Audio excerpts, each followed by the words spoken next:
नहीं निकाल सकते, और अगर आप निकालेंगे उनको तो तैयार हो जाए, आपका जीएसटी प्लस स्टेटस जाएगा, मिलियंस ऑफ डॉलर्स आपके एक्सपोर्ट से खत्म हो जाएंगे, 1 लाख नौकरियां शायद पाकिस्तान में चले, जल्द से जल्द आप ब्लैक लिस्ट पे आ जाएंगे। अगर आपके पास इतनी हिम्मत है तो कर लें। हर चीज में जब हम ये कहते हैं कि जी ये इसका तो इंडिया से हो रहा है, उनके ताल्लुकात इंडिया से हैं, भाई क्या उनके ताल्लुकात उनका वो इंडिया का एजेंडा टो कर रहे हैं? वो शेख रशीद साहब भी बड़े कंफ्यूज दिखाई दे रहे हैं, जो कि वफाकी वज़ीर दाखिला है।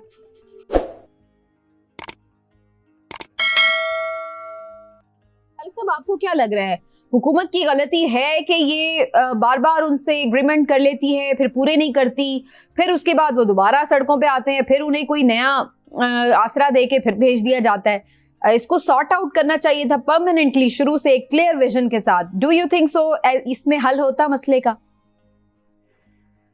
देखिए, ये ऐसी एग्रीमेंट साइन करना जिससे अमल आप नहीं कर सकते हैं, बेसिकली ये कोई सवाल है जो आप मुझे पूछ रहे हैं? इन्होंने वो एग्रीमेंट साइन किया जो ये अमल नहीं कर सकते। आप एक तस्वीर को नहीं निकाल सकते, और अगर आप निकालेंगे उनको तो तैयार हो जाए, आपका जीएसटी प्लस स्टेटस जाएगा, मिलियंस ऑफ डॉलर्स आपके एक्सपोर्ट से खत्म हो जाएंगे, 1 लाख नौकरियां शायद पाकिस्तान में चले, जल्द से जल्द आप ब्लैक लिस्ट पे आ जाएंगे। अगर आपके पास इतनी हिम्मत है तो कर लें, मगर अगर आपके पास नहीं है तो मत ऐसे अमल ऐसी उम्मीद ना दिलाए लोगों को। ये जो लोग हैं इनको तो किसी चीज का परवाह ही नहीं है। आपको परवाह होना चाहिए, इसलिए कि आप एक रियासत के लीडर हैं। अब आपको मैं एक और चीज बताता हूँ। बात करिए, आपको कब से पता था कि ECL का लिंक दुश्मन मुल्क से? कब से पता है? जुलाई से। बकौल आपके क्या किया आपने? कितने लोगों को पकड़ा, कितने लोगों को अरेस्ट किया, क्या बैन किया पार्टी को? क्या अगर आप ये सब चीजें ना तय किया हो, इसीलिए 4 लोग मारे गए और 70 लोग शहीद हुए और 70 लोग जख्मी हो गए, इनकी कौन जिम्मेवारी लेगा? आपका जब फर्ज था तो आप दुश्मन के एजेंट देखते हैं, आपका फर्ज है कि इसके खिलाफ एक्शन लें। जुलाई में नहीं लिया, अगस्त में नहीं लिया, सितंबर में नहीं लिया, अक्टूबर में आप आके ऐसे वक्त पे ये न्यूज निकलता है जब आपको पॉलिटिकली फायदा होता है। ठीक, तो क्या आप ये ऐसे बातें, ऐसी चीजें आप पॉलिटिकल एडवांटेज के लिए करेंगे? सिर्फ के मुल्क के बेहतरी के लिए, मुल्क को बचाने के लिए। लेकिन इसमें पॉलिटिकल एडवांटेज कैसे है लाली साहब? मुझे तो लग रहा है कि सियासी तौर पर गवर्नमेंट के लिए ये नुकसानदेह बात है ना, कि लोग एहतजाज कर रहे हैं, कारोबारी जिंदगी मुतासिर हो रहा है, तो ऑब्वियसली इनके लिए तो परेशानी की बात है। इनको क्या एडवांटेज है इससे? इसलिए कि इनको जुलाई में जो एक्शन लेना था उनको जुलाई में नहीं लेना पड़ा, अगस्त में नहीं लेना पड़ा। आप नहीं समझती है कि अगर बगैर एक्शन लिए हुए मामला चल रहा है तो हम क्यों जाके एक्शन लेके हैं, ये करें? राइट, सही। और दूसरी बात, यानी उसे डिले करने में उनको पॉलिटिकल एडवांटेज था। Right, I got your point. और मगर उसका नतीजा, कंक्लूजन उसका देखें। ठीक, ये सब चीज आपको क्या बताता है? ये सब चीज आपको सिर्फ ये बताता है कि जब तक आप 42,000 मदरसा और मस्जिद, 40,000 मदरसे और मस्जिद पे आप कंट्रोल नहीं कर पाएंगे, कोई प्रोग्रेस नहीं होगी आपके मुल्क में। कोई मुसलमान मुल्क आज कोई मुसलमान मुल्क प्रोग्रेस नहीं कर रहा है जिसके मस्जिद और मदरसे देश के कंट्रोल में ना हो।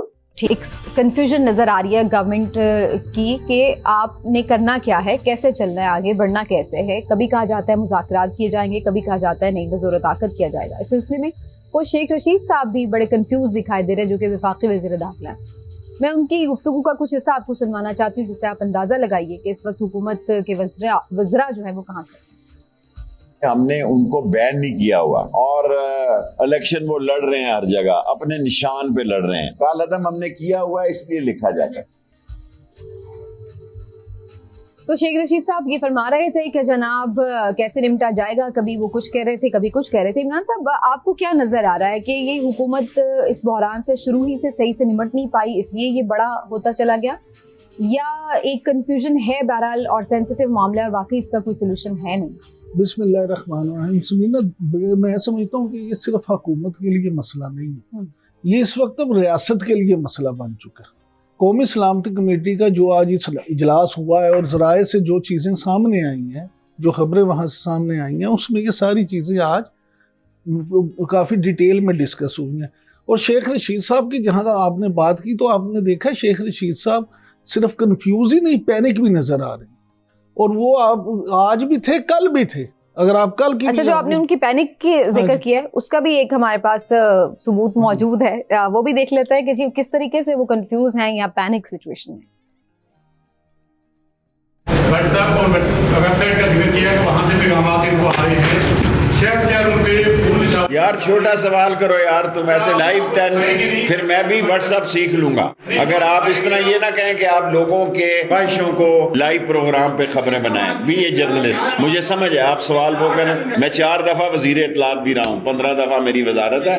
सवाल वो करें, खुदा के लिए अपनी जिम्मेदारी बस चलें। लेकिन आप किसी के मामलात को इस तरह लाइव पेश करेंगे तो मैं भी ट्विटर सीख लूंगा। अनलाइक शेख रशीद उलझे में लग रहे हैं। आप देखें ना, अब शेख रशीद साहब माशाल्लाह एक तरफ तो बड़ा वो इस पे प्राइड ले रहे हैं कि 15 बार मैं वजीर रह चुका हूँ। मुझे ये बताएं कि फिर आपने शेख साहब 15 दफा वजीर बन के सीखा क्या है? आपने 15 दफा वजीर बन के ये सीखा है कि आपने जर्नलिस्टों से इस तरह से उलझना है, आपने किसी भी सवाल का जवाब नहीं देना, बल्कि उल्टा उनसे लड़ाई शुरू कर देनी है। देखें, आप अगर कोई मसला हल नहीं कर पा रहे तो वो आपका कसूर है, ना कि जर्नलिस्टों का। जर्नलिस्ट तो आपसे सवाल करेंगे और जर्नलिस्टों का फर्ज है, उनका काम ही ये है कि वो आपसे सवाल करें, और बतौर वजीर दाखिला आपका फर्ज है कि आप उनके सवालात के जवाब दें। बिल्कुल ये बात ठीक है कि आप जिस तरह सवाल करना जर्नलिस्ट का हक होता है, उसी तरह जवाब देना या ना देना आपकी स्वाबदेही जरूर है। लेकिन ये मतलब नहीं है कि आप हर सवाल को इसी तरह से उलझाव का शिकार कर दें। शेख रशीद साहब मुझे ये कह रहे थे आज, मुझे इसमें कोई शक नहीं है कि शेख रशीद साहब एक तो वजीर दाखिला होने की वजह से परेशान है कि उन पे डायरेक्टली ये जिम्मेदारी आयद होती है ये सारे मामलात की, अमनो अमान की। दूसरा, जिस तरह से क्योंकि वो टैकल नहीं कर पा रहे, हुकूमत कंफ्यूज्ड है, हुकूमत इस पूरे इशू को टैकल नहीं कर पाई सही तरीके से। मान लेते हैं कि जो मुआहदा हुआ था, जैसे शेख रशीद साहब फरमा रहे थे कि मुआहदा हुआ था और हम तो उस मुआहदे पे खड़े हैं, कायम है, यानी हुकूमत, लेकिन दूसरा फरीक इस पे कायम नहीं है। मान लेते हैं शेख रशीद साहब ठीक कह रहे होंगे, लेकिन गुजारिश ये है कि आपने ही इन चीज़ों को हल करना है।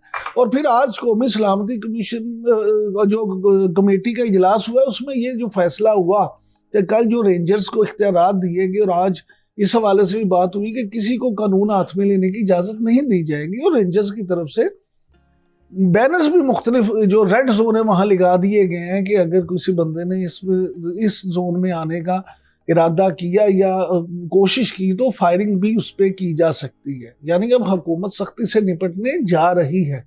मैं समझता हूँ कि स्टेट विद इन स्टेट की किसी को भी इजाज़त किसी तौर भी नहीं होनी चाहिए।